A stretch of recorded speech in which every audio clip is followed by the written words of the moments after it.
আল্লাহ রাব্বুল আলামিন আমাদেরকে যাবতীয় কাজ থেকে ফারিগ করে জুমার নামাজ আদায় করার জন্য মসজিদে আসার তৌফিক দান করেছেন। দিনে কিছু আলোচনা শোনার তৌফিক দিয়েছেন। অন্তরের অন্তঃস্থল থেকে শুকরিয়া আদায় করছি, আলহামদুলিল্লাহ। আল্লাহ রাব্বুল আলামিন আমাদেরকে বা হায়াত দিয়েছেন, সুস্থ রেখেছেন, আমল করার জন্য তৌফিক দিয়েছেন। আল্লাহ তাআলা আমাদের উপর ইহসান করেছেন, অনুগ্রহ করেছেন।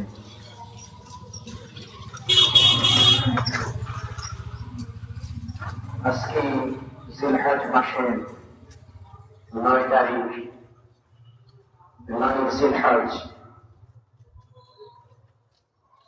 তাদের মাসের হিসাবে ইয়াউমুল আরাফা। আজকে আগামীকালকে 10 জিলহজ, ইয়াউমুল আযহা। আজকে 9 জিলহজ। 9 জিলহজ যে দেশে হবে তাদের তারিখ হবে, সেই তারিখ তার জন্য কি বুঝবে।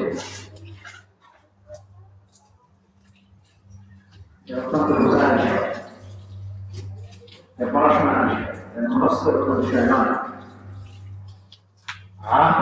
এটা শুধুমাত্র আরাফার ময়দানে হাজির হওয়া, এটা হাজী সাহেবদের জন্য না।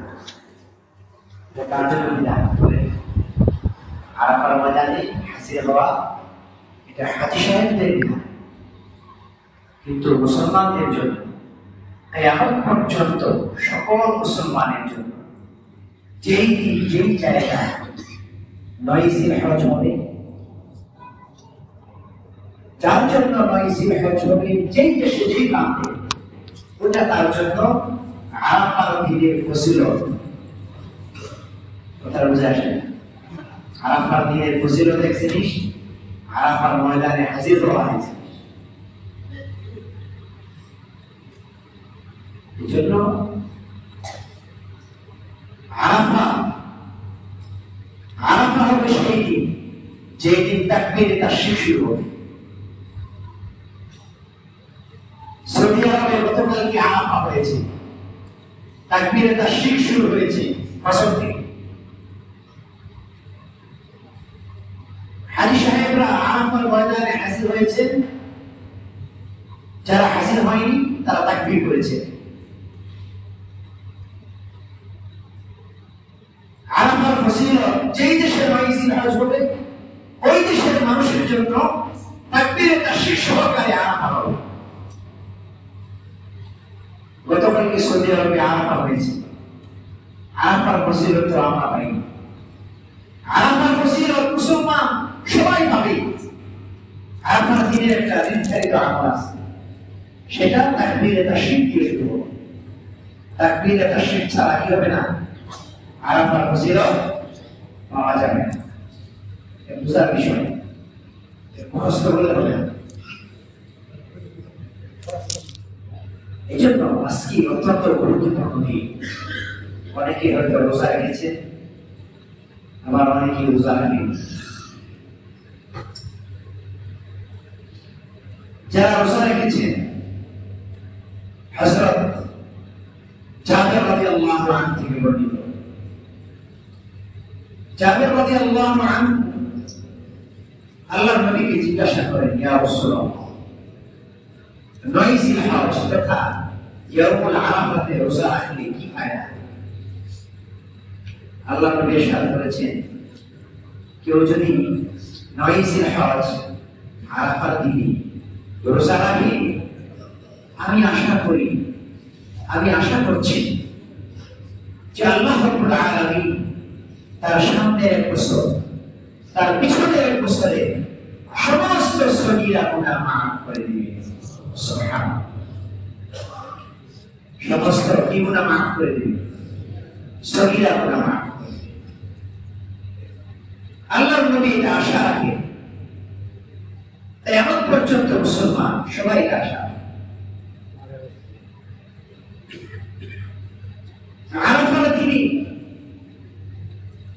9 জিলহজ থেকে আমরা মুসলমান একটা গুরুত্বপূর্ণ আমলের মধ্যে জড়াই। আল্লাহ রাব্বুল আলামিনের স্তুতি জ্ঞান করি, আল্লাহ রাব্বুল আলামিনের প্রশংসা পবিত্রতা ঘোষণা করি, আল্লাহ রাব্বুল আলামিনের বরত্ব মহত্ব ঘোষণা করি। আমরা একটা আমলের মধ্যে জড়াই, তারপরে আমরা কোরবানি দিতে যাই। সেই আমলটা হলো আজকে ফসল থেকে, আজকে 9 জিলহজ ফসল থেকে 13 জিলহজ আসর পর্যন্ত সর্বমোট 23 ওয়াক্ত, সর্বমোট কত ওয়াক্ত বলেন? 23 ওয়াক্ত। খুব প্রশ্ন, 9 জিলহজ ফসল থেকে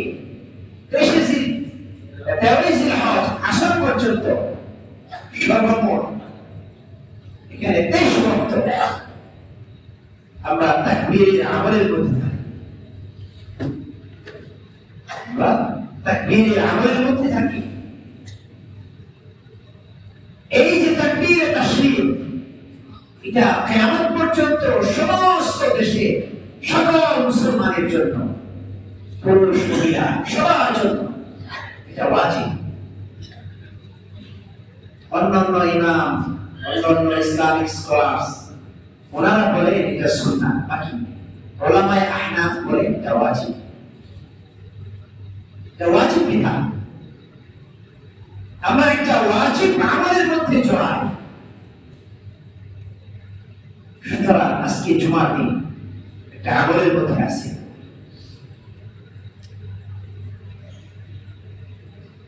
আল্লাহর হাবিব সাল্লাল্লাহু আলাইহি ওয়াসাল্লাম জীবনে হজ করেছেন একটি, উমরা করেছেন 4টি। আল্লাহর হাবিব সাল্লাল্লাহু আলাইহি ওয়াসাল্লাম হজ করেন বা না করেন, কুরবানি করেছেন প্রতি বছর, কুরবানি করেছেন প্রতি বছর।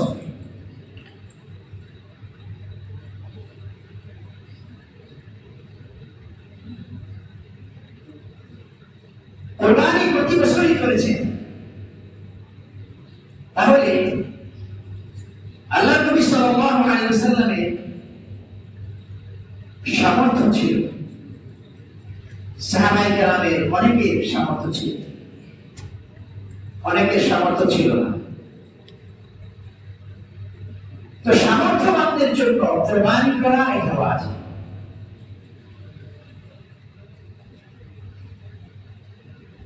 সামর্থ্যবানদের জন্য কুরবানি করা এটা ওয়াজিব। কোন সামর্থ্যবান ব্যক্তি যদি কোনো অজুহাত দেখায়, তাহলে আল্লাহ নবীর পক্ষ থেকে তার জন্য ধমকি, আল্লাহ নবীর পক্ষ থেকে তার জন্য কি দেয়া আছে বলেন? ধমকি। আল্লাহ নবী ইরশাদ করেন, আল্লাহ মান কানা লাহু ওয়াজাদান সাআতান, মান কানা লাহু ওয়াজাদান সাআতান ফালাম ইউদহি ফালা ইয়াকুমান্না মুসাল্লানা।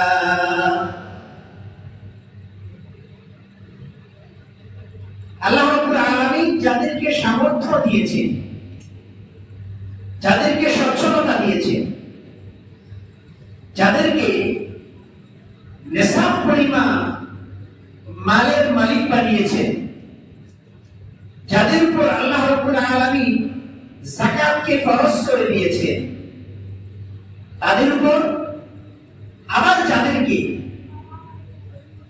নেশাব, যাকাতের নেশাব পরিমাণ মালের মালিক বানাননি, কিন্তু প্রয়োজনে অতিরিক্ত আসবাব সামগ্রী মালিক বানিয়েছেন, আল্লাহ তাআলা তাদেরকে কুরবানি করা ওয়াজিব করে দিয়েছেন।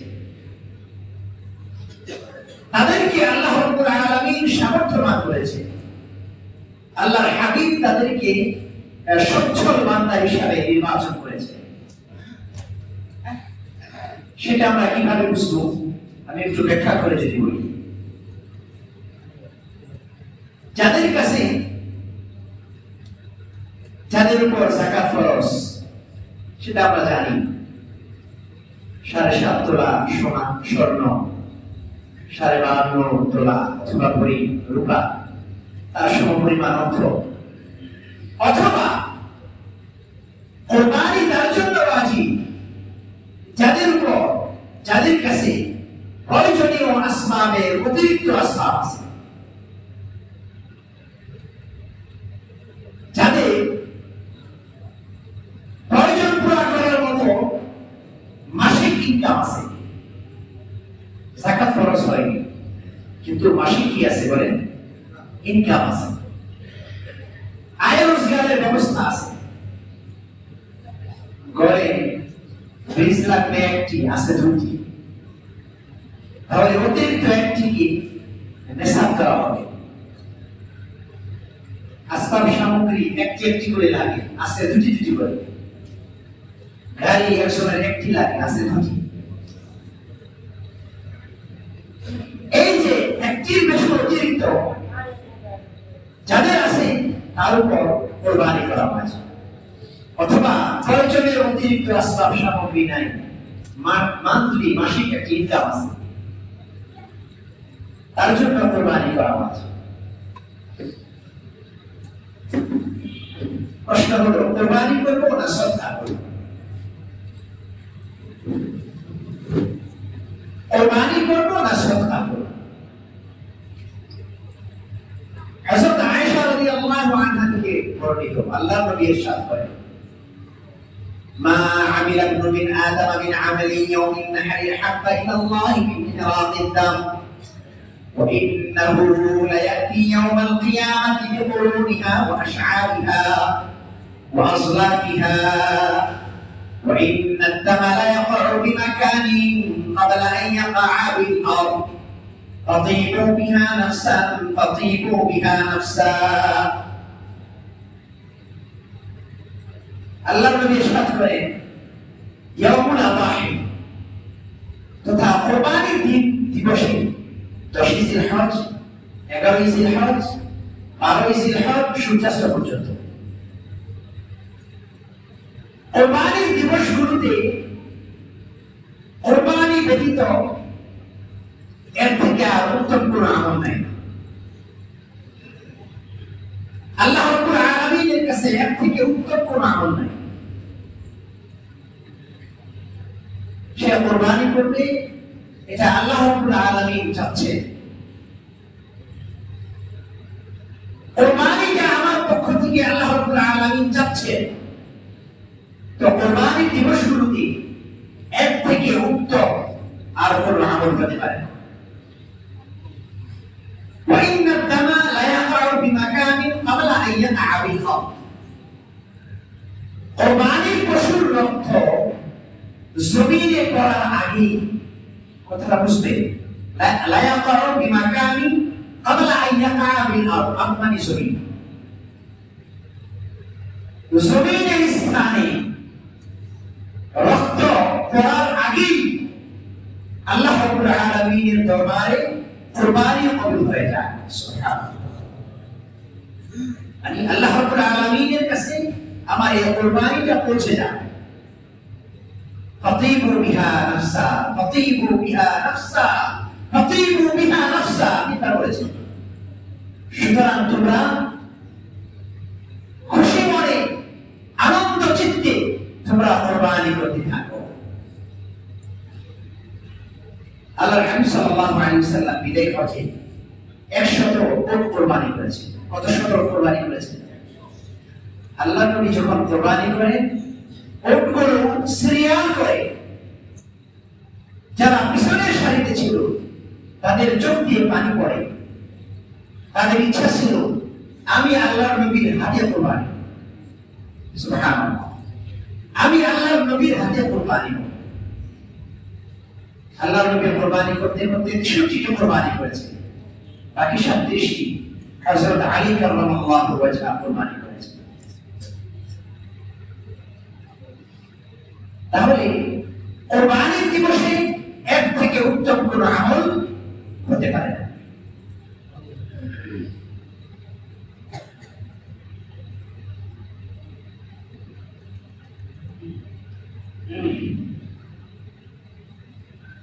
কেউ যদি কোরবানি না করে সদকা করে দেয় তাহলে তার সদকা আদায় হয়ে যাবে, কোরবানি বাকি থাকবে। আবার বলছি কেউ যদি কোরবানি না করে সদকা করে দেয়, দান করে দেয়, আমি 2 লাখ টাকা দিয়ে কোরবানি করবো, আমি এটা সময় নেই, দান করে দেব, তাহলে তার সদকা হবে, কোরবানি বাকি থাকবে। আল্লাহ তাআলা যাকে যেই বিধান যে সময়ে নির্ধারণ করেছেন সেই সময়ে ওই বিধান পালন করা মুসলমানের জন্য এটা ওয়াজিব। এজন্য সদকা আদায় করলে সদকা হবে, সদকা হবে, কোরবানি আদায় বাকি থাকবে।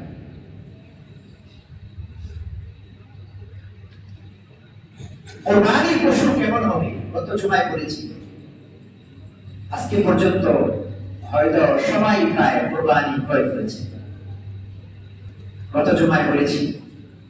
তারপরও এই বছর একটি বিষয় দেখা যায়, অনেক কোরবানির পশু গায়ে ফক্স হয়েছে, এটা আপনারা হয়তো দেখেছেন।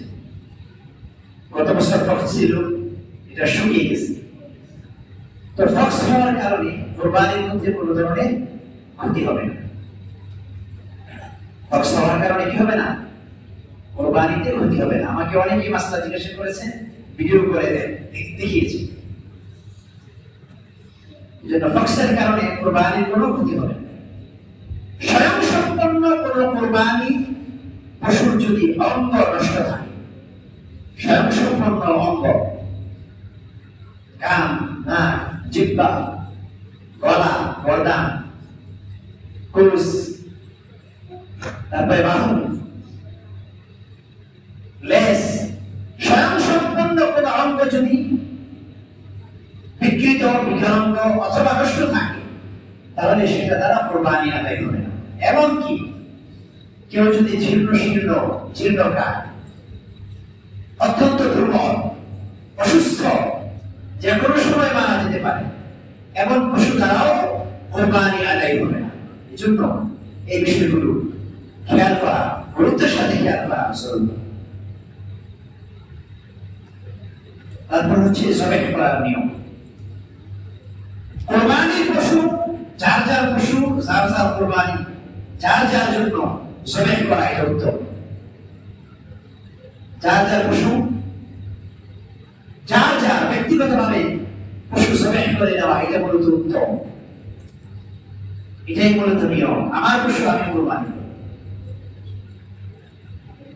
যদি আপনার পশু আপনি কোরবানি করেন তাহলে সবচেয়ে উত্তম হবে। তাহলে হুজুর আপনারা থাকবেন, তাহলে আপনাদের জিম্মাদারি, এটা হুজুরদের জিম্মাদারি না। এটা কোনো সময় হুজুরদের জিম্মাদারি ছিল না। এটা উলামায়ে কেরাম, ছাত্র, তোলাবা সবাই খেদমতের জন্য করে। পাশাপাশি কোরবানি সময় খেদমতটা এই জন্যই করে, বাংলাদেশে এটা চলে এই জন্যই হয়েছে যে মাদ্রাসাগুলোতে চামড়া নেওয়া হয়, চামড়াগুলো বিক্রি করে চামড়ার টাকাটাকে মাদ্রাসায় দান করা। সাধারণ মানুষ সকলেই এটা দান করে, মাদ্রাসাগুলোতে একটা বড় অর্থ যোগান হয়। চামড়া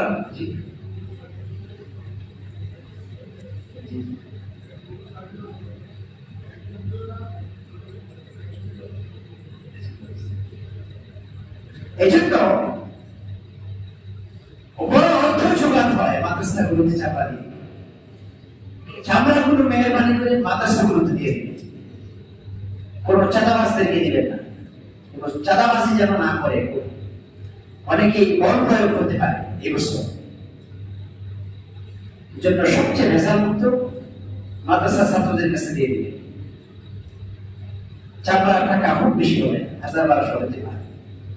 গত বছর 1150 টাকা হয়েছে, সরকারি রেট ছিল 850 টাকা। এই বছর রেট হয়েছে 1200-1300 টাকা, সর্বোচ্চ 1200-1300-1400 টাকা মতো পাবে, জানা নাই। এই জন্য চামড়া এগুলো মাদ্রাসায় দিয়ে দিলে দুটা লাভ। এক নম্বর লাভ হলো জবাহ করার পরে চামড়া নিয়ে ঝামেলা হলো না। আমার তিক্ত অভিজ্ঞতা আছে। আমি ফিসাবিলিল্লাহ লিল্লাহিয়াতের জন্য দক্ষিণকান দারুল মাদ্রাসার জন্য আমি খেদমত করতাম ছোটকাল থেকে। এখন আমার মাদ্রাসা আছে, খেদমত করি। দুইজন ভাই, দুইজন মুসল্লি রাতে এশার নামাজের পরে চামড়াটা তার বাসায় দুর্গন্ধ হয়, পোকা ধরার উপকরণ হয়। সে পেরেশানি দিচ্ছিল। এই চামড়া নেওয়ার পরে আমার পেরেশানি আরো বাড়ে। চামড়াগুলো সব মাগরিবের নামাজের আগে বা পরে সব ফেনারিতে চলে যায়। চামড়া নিয়ে আপনি কি করবেন? এটা আলাদা পেরেশানি। গরু কিনার পেরেশানি থেকে বড় পেরেশানি।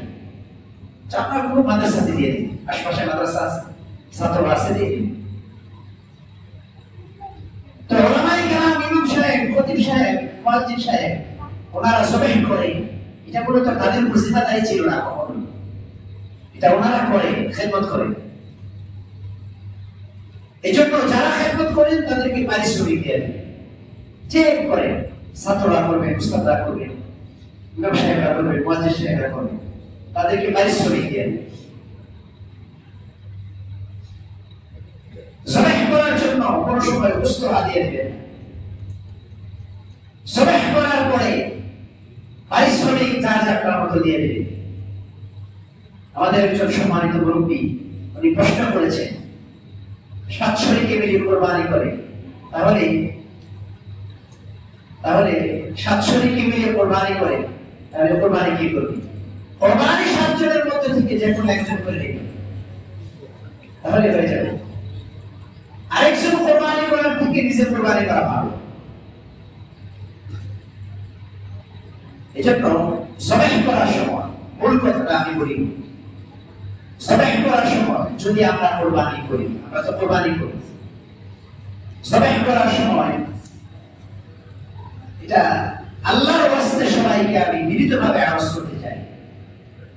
জবাহ করার সময় হুজুরদের সাথে ঝগড়া হয়, অথচ হুজুরদের দায়িত্ব না, কিন্তু ঝগড়াটা হুজুরদের সাথে হয়। আমার তো অনেক তিক্ত অভিজ্ঞতা। আমি 25 বছর যাবত এই খেদমত করি। 2000 সাল থেকে আমি জবাহ করি, আজকে 25 বছর যাবত জবাহ করি। আমি আমাকে এক পর্যন্ত একভাবে এক সময় বলা হয়েছে যে যদি হুজুরের ছেলে না হতো তাহলে আমি ছুরি দিয়ে আমি তাকে মেরে ফেলতাম। আমাকে বলা হয়েছে, সে আইনস্টাইন।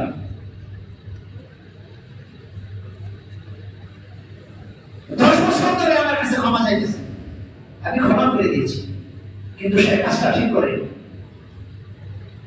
সে হুজুরকে তার ভোলা মনে করেছে। এই জন্য যাচ্ছে তাই ব্যবহার করা যায় না, সসম্মানে ইজ্জতের সাথে ব্যবহার করতে হবে। এটা হুজুরদের উপর জিম্মাদারি নয়, এটা খেদমত করছে হুজুর। এই জন্য জবাহ করার সময় নিজের লোক নাই, ধরার লোক নাই, হুজুর ডাকাডাকি করে। অথচ হুজুরের জবাহ করার করতে সময় লাগে সর্বোচ্চ 2 মিনিট। একে নিয়ে দাঁড় করায় রাখে, আরেকজনে ডাকাডাকি করে, উনি ডাক দিয়ে নিয়ে দাঁড় করায় রাখে। এই জন্য ডাকাডাকি করার কোনো প্রয়োজন নেই। আপনি আপনার মতো করে সুন্দরভাবে গরুভাবে এটাকে ভালো করে বাঁধবেন, হুজুর আশপাশেই থাকে, ডাকলে 2 মিনিটে হুজুর জবাহ করে। জবাহ করার সময় যা যা লোক নির্ধারণ করে রাখে, একজনের আরেকজনের উপর ভরসা করবেন না। যার লোক নির্ধারণ করে রাখবে, যার লোক যার গরু ধরবে, আস্তে করে কোরবানি আদায় করবে। আপনি লক্ষ টাকা দিয়ে কোরবানি করবেন, 2-4-5 জন লোক রেডি রাখতে পারবেন না, এটা খুব স্বাভাবিক বিষয়। 5,000-10,000 টাকা খরচ করতে পারবেন না।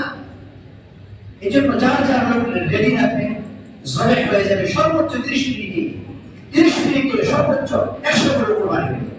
যত ছাত্র ওস্তাদ ওলামায়ে কেরাম জবাহ করতে সময় লাগে 2 মিনিট। এজন্য এই বিষয়গুলো আল্লাহর ওয়াস্তে মেহেরবানি করে খেয়াল করবে।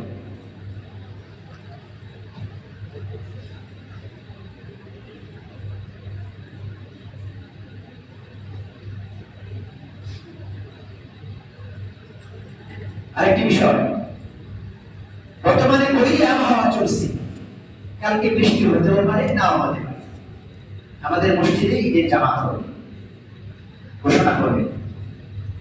বৃষ্টি হলেও কোরবানি হবে, বৃষ্টি না হলেও কোরবানি। আমরা তো 2-3 বছর আগে পানির মধ্যে কোরবানি করেছি, হাতে পানির মধ্যে কোরবানি করেছি। আমি বিন্দু মাত্র কারো চোখের দিকে তাকিয়ে কোন সময় একটা জোরে কোনো কথা বলি, এতটুকু ভদ্রতা আলহামদুলিল্লাহ আমাদের মধ্যে আছে। আমি কারো চোখের দিকে তাকায় কাউকে ধোকা দিতে পারি না, কিন্তু আমাকে দেওয়া হয়েছে। এই জন্য বৃষ্টি হতেও পারে, বৃষ্টির মাত্র আমরা কোরবানি করি, বৃষ্টি বৃষ্টি কোরবানি করি। কোরবানি একটা রিস্কি বিষয়। আমাদের সামনে কনিষ্ঠ আঙ্গুল করে গেছে অনেকে, শরীরটা এভাবে ধরতে হবে। অনেকেই ভুল করে, অনেকে এভাবে ধরে, এভাবে ধরলে কনিষ্ঠ আঙ্গুল শরীর নিচে চলে যায়। অনেক রিস্ক নিয়ে কোরবানি করি, খেদমতের জন্য করি, আবার অনেক রিস্ক নিয়ে করি। 10টা 15টা কোরবানি করলে এই হাত ব্যথা হয়ে যায়, 3 দিন ব্যথা থাকে। সারা বছর তো কাম করি না, কাজ তো করি না। এই জন্য মেহরবানি করি সুন্দর ব্যবহার করবেন সকলের সাথে, ছাত্র হোক, ছোট হোক, বড় হোক। যে বিষয়টা বলতে চাই, মহল্লায় বৃষ্টি হোক অথবা না হোক, যার যার ময়লা, যার যার কোরবানির লক্ষ্য নিজ জিম্মায় নিজ দায়িত্বে পরিষ্কার করে নিন। এটা একটা সামাজিক কথা বললাম। কোন কোরবানির ময়লা যেন জেনে না পড়ে, কথা বুঝে আসছে বিষয়।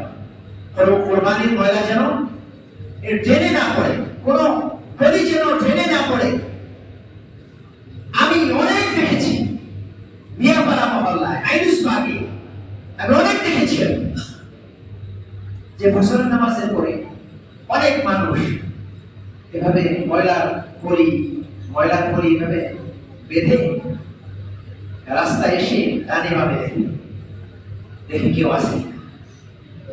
কেউ যদি না থাকে তো চুপ করে ফেলে চলে যায়, ড্রেনের মধ্যে ময়লা। তো এটা সে হুজুরে দেখেছি, হুজুর তো নিজ দিকে তাকায় হাঁটে, কিন্তু হুজুরের নিজ দিকে তাকায় হাঁটলেও আশপাশে তো সব দেখে, এটা ওনার জানা নাই। আমি নিচে দেখেছি, একবার নয়, 2বার নয়, অনেকবার দেখেছি ড্রেনের মধ্যে ময়লা। এই জন্য এই বিষয়গুলো করবেন না, এটা অত্যন্ত গর্বিত কাজ। আল্লাহ রাব্বুল আলামিন আমাদেরকে বিষয়গুলো উপর আমল করার তৌফিক দান। ওয়া আখিরু দাওয়ানা আলহামদুলিল্লাহি রাব্বিল আলামিন। আমাদের মসজিদ কমিটির সম্মানিত জয়েন্ট সেক্রেটারি জনাব সাখাওয়াত হোসেন শিবলু সাহেব কোরবানি সম্বন্ধে কিছু কথা বলবেন, ঈদের শুভেচ্ছা জানাবেন।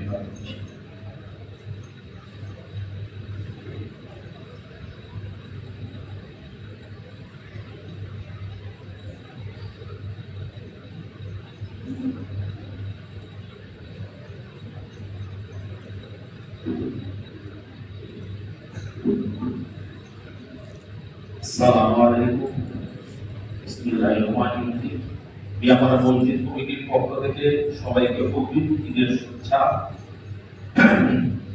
মিয়াপাড়া মসজিদ কমিটি কর্তৃক কিছু সিদ্ধান্ত গৃহীত হয়েছে, এটা বলার জন্য আমি এখানে উপস্থিত হয়েছি।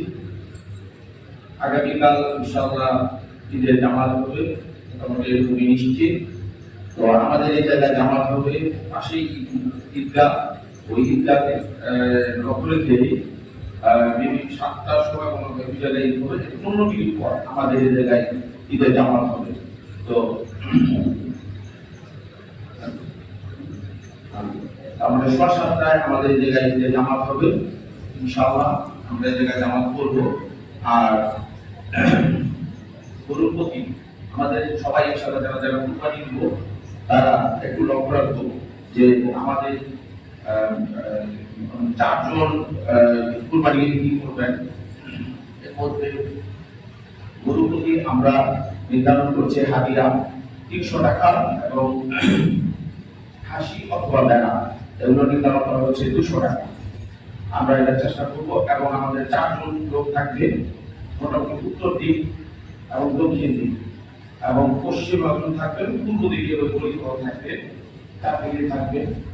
আর আরেকটা বিষয় যে যারা যারা কুরবানি দিব প্রতি গরু প্রতি 5 কেজি করে মাংস আমরা মিয়াপাড়া মসজিদ আমাদের মুয়াজ্জিন সাহেব থাকবে এবং লোক থাকবে, আমরা মসজিদে পৌঁছে দেব। আমরা এটা সমাজের মধ্যে বিতরণ করি যারা কুরবানি দেয় না তাদের কাছে। আর কুরবানির পরে যে বজ্র বা যে ঈদ থাকবে এগুলা কথা হয়েছে, সেগুলো লোক আসবে, ওরা পরিকিন এবং ঈদ দেওয়া যাবে, ওগুলোর মধ্যে আমরা বলে রাখবো এবং যত সময় নিয়ে যাবো। ঠিক আছে, এই দিক আমরা লক্ষ্য করে ইনশাআল্লাহ রাখবো। আর এগুলি আমি আমার কথা শেষ করছি। আসসালামু আলাইকুম ওয়া রাহমাতুল্লাহ।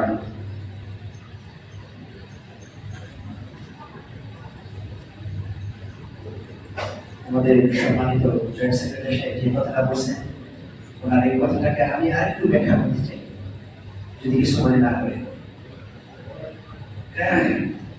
গত বছর কোরবানির সময় 5 কেজি করে গোশত সামাজিকভাবে মসজিদে দেওয়ার কথা, সেই হিসাবে দেওয়া হয়েছে, সমহারে বন্টন করা হয়েছে, সেটা আপনারা জানেন।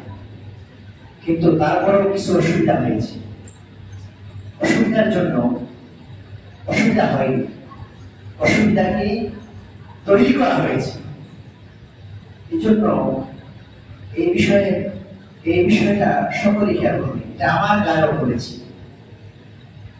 যেহেতু ইমাম সাহেব, মুয়াজ্জিন সাহেব, খাদিম সাহেব, সেটা আমাদের উপর করেছি।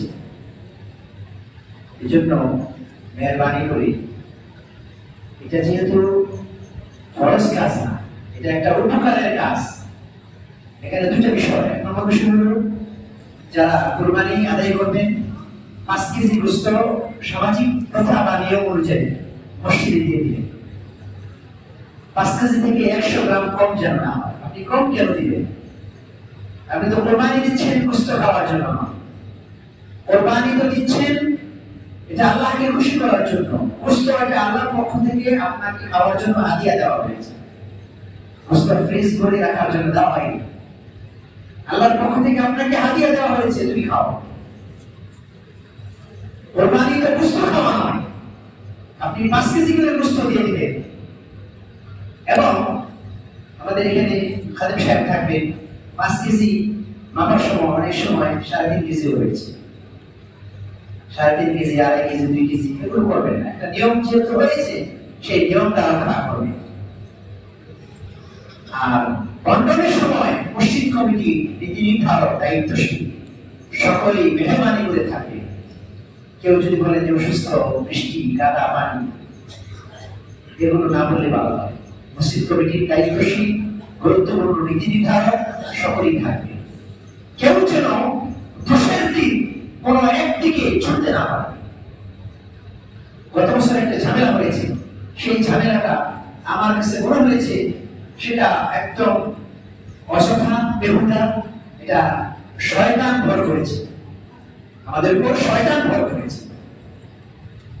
এই জন্য এই কাজটা মেহরবানি করে কেউ করুন না। যা দেওয়া হয়, যেভাবে দেওয়া হয়, সম্পূর্ণ লিল্লাহিয়াতের জন্য ইখলাসের সাথে দেওয়া হয়। আমি তো নিজে থাকি, প্রত্যেক বছরই থাকি, গত বছরও তো ছিলাম। এই জন্য এত কথা, এত অযথা কথা সমাজে রয়েছে। যা করেছেন আল্লাহ রাব্বুল আলামিনের কাছে তওবা করেন, তওবা করেন, আল্লাহ রাব্বুল আলামিন মাফ করে দেন।